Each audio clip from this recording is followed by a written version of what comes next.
Hello, everybody, and welcome to another episode of Revisiting Disney World. If you don't know what this series is, what it is basically my chance to take a look at some attractions here at Walt Disney World and sort of throw in my 2 cents as to what I think the Disney company could do to them to sort of refreshen them, breathe some new life into them, maybe even replace them. It's not based on any sort of rumor. It's not based on anything they've announced. It's really just me playing a hypothetical game of what if, because I think that's a lot of fun. It gets people using their imaginations, and, you know, it's the sort of thing that I think drives people to be more creative. So anyway, a couple of people have mentioned doing this attraction today, so I'm going to go ahead and revisit the Backlot Tour at Disney's Hollywood Studios. Now, this is a touchy subject, right? Because this is a classic. This has been around pretty much as long as Hollywood Studios has, you know, back when it was MGM. In fact, there was a much longer tour back then. And if you want to know the full history of the Backlot Tour, I have a video up that sort of delves into its history and talks about how it's changed over the years. But the short of it is, it's sort of a long tour that takes you behind the scenes of filmmaking, and it allows you to sort of see the process a little bit and then check out some props, and then you go through Catastrophe Canyon. Why should this be revisited, I think, is the first good question to ask. And the answer that I would give is that it is a very large attraction in terms of land that it uses up. It is kind of a slow attraction, not in the sense that it moves slowly, but in the sense that it's a long experience. It's not a 10-minute attraction. There's not a big turnaround there. And it's sort of outdated. It is, you know, movies are still around for sure, but I think this has sort of become almost a cliche unto itself of the studio tour, you know, ride. And I feel like there are ways that we could bring it up to speed more with, modern times. So here's what I was thinking. What could we do with it?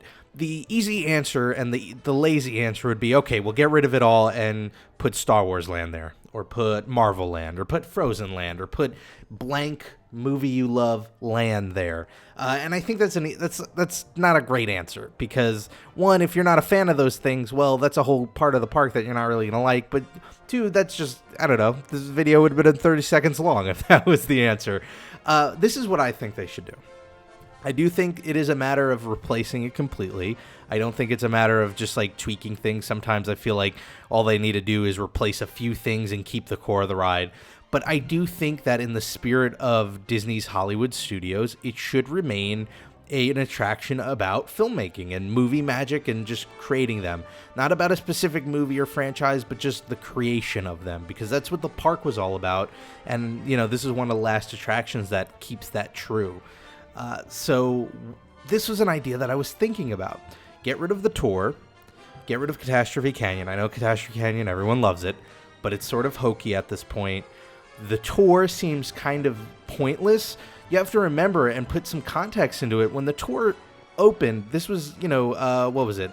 Late 80s, early 90s. VHS was still, somewhat of a new thing. And the idea of behind the scenes of a movie, there's that conceptually, that was a new idea. And it was a novel idea that these tours really provided.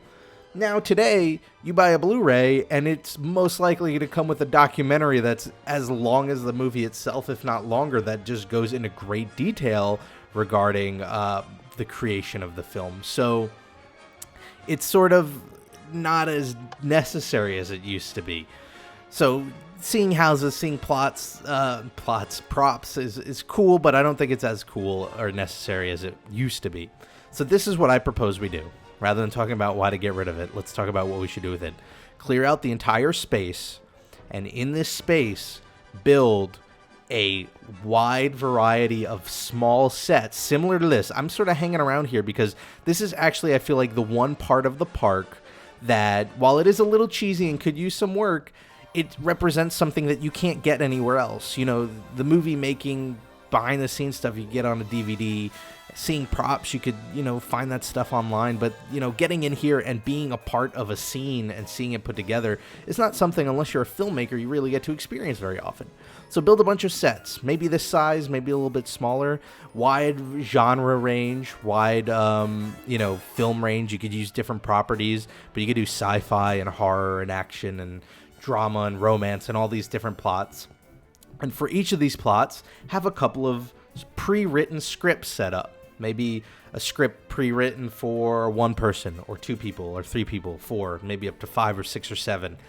And, some generic costumes off to the side, and make it an attraction where people and families can go and take part in these small little movie scenes as the actors themselves, similar to the experience here. When you go here, what they'll do is they'll pick out a couple of people from the crowd.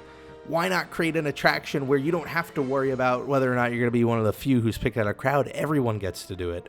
And you get to be put in there, and the cameras are all set. And, it is largely going to be the same scene for every family that does it with, variations depending on how many people are in it. And it cuts together this little movie scene. I think that would be a lot of fun to do. It would give families a chance to bond by acting together in this movie scene. They get to do something they certainly can't do at home for the most part, unless they have a young filmmaker in their midst. And then the cool thing is, on a business side of things, just to make it, more tempting for the business part of it, offer the opportunity to buy that scene at the end of the experience on DVD or Blu-ray or in digital format. I'm a big proponent of a digital format. I imagine if it was on Blu-ray or DVD, they would, ask you to pony up like $15 or $20 or something ridiculous, similar to the way they sort of ask too much, in my opinion, for photos from rides from like Tower of Terror and Space Mountain. But in digital format, the overhead's really low, so you could charge $3-4 for just a file on a USB stick or something, and you'll have that movie to collect and watch and share with your family, and it'll be a fun memento. And most importantly, it would be cheap enough that you would sort of have the incentive to go and do the other scenes and the other genres out there.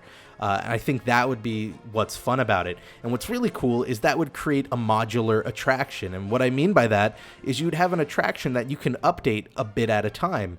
You could start off with, say the 10 or 15 sets that you could fit in this space of different genres. But you know what? Maybe the horror one's starting to seem a little aged. Horror as a genre has evolved over time. Well, then you pull that set, you put in a new set, put in some new scripts. You know what I'm saying? It gives you the opportunity to update the ride a little bit at a time and cheaply, which, is always a good thing when it comes to a business. It seems like we can't hop on the car here and ride through. And it would give people a reason to come back and try an attraction again. It would keep it fresh. It would keep it new. There's no way you would be able to do all 10 or 15 in one trip unless you really dedicated and put a lot of your vacation time into it. So you'd already have incentive to come back to Disney another time or to come back to the park and do it again.